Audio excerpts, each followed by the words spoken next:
HMS Hood, Part 7 of the Ships of Tarshish series.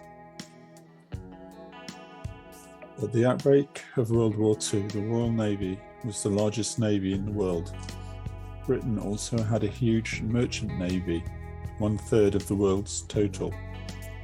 The Royal Navy had a huge presence in the daily life of Great Britain and was the pride of the nation.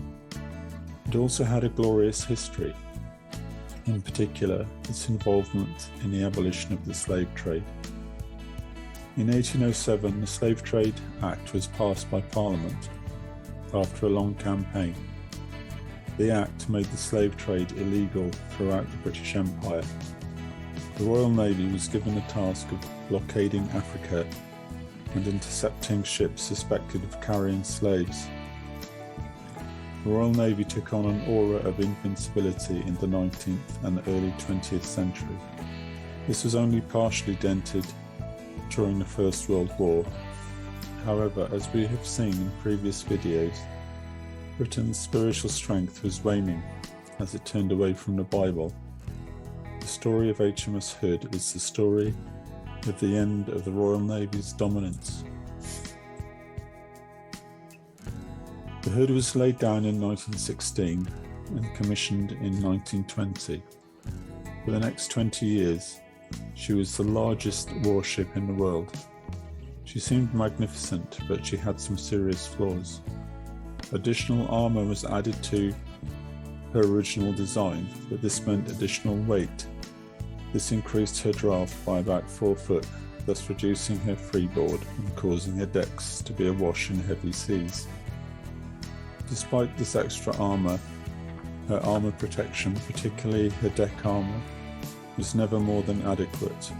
However, because of her size and 15-inch guns, she was known as the Mighty Hood. Hood set out on a world cruise in November 1923, visiting the United States, Canada, Australia, New Zealand, India and South Africa, as well as some smaller dependencies. The aim was to gather support for British sea power in terms of bases, facilities and financial backing. This cruise marked the height of the empire in terms of its geographical context. HMS Hood took part in Operation Catapult in July 1940, which was an operation to disable the French fleet in port at Mers el-Kebir in order to stop it falling into German hands. After that, she had some more deployments and eventually returned to port for a refit. Unfortunately, there was not time for the major overhaul she needed, and she was still in poor condition when she left Scapa Flow in May 1941 to intercept the German Bismarck battleship. The story of her pursuit of the Bismarck and ultimate sinking is well known.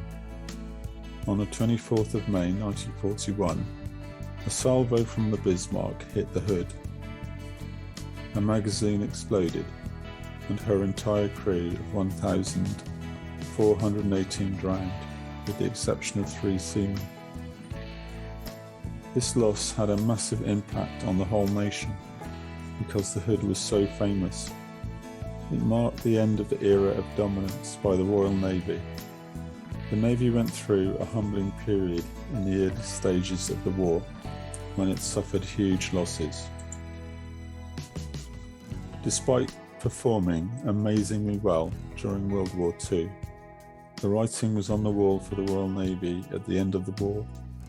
The United States Navy had grown massively and took over from the Royal Navy as the largest in the world. In a way, the US Navy took on many of the characteristics of the Royal Navy. In particular, its finest moments came when it was facing superior odds. For example, at the Battle of Midway and the Battle off Samar. These were both engagements which showed that ultimately it is God who gives the victory, not superior strength. After the war, the Royal Navy faced 70 years of decline, reflecting the spiritual decline of the nation. This decline was only reversed with the introduction of 2 new aircraft carriers, HMS Queen Elizabeth and HMS Prince of Wales. Fitting out of the first of these was complete in 2015. This 70-year period of decline is in line with Scripture. Isaiah chapter 23 verses 14 to 15. Howl, ye ships of Tarshish, for your strength is laid waste. And it shall come to pass in that day that Tyre shall be forgotten 70 years, according to the days of one king. After the end of 70 years shall Tyre sing as an harlot. This table illustrates the 70-year decline of the Royal Navy since the end of World War II. At its height in 1945, it had about 2,340 surface craft and submarines altogether. In 2015, it only had 70 craft altogether. The trend seems to be slightly reversed now, especially, as I've said, with the introduction of the 2 new aircraft carriers. Prophetically in the Bible, Tyre became Tarshish, which is Britain.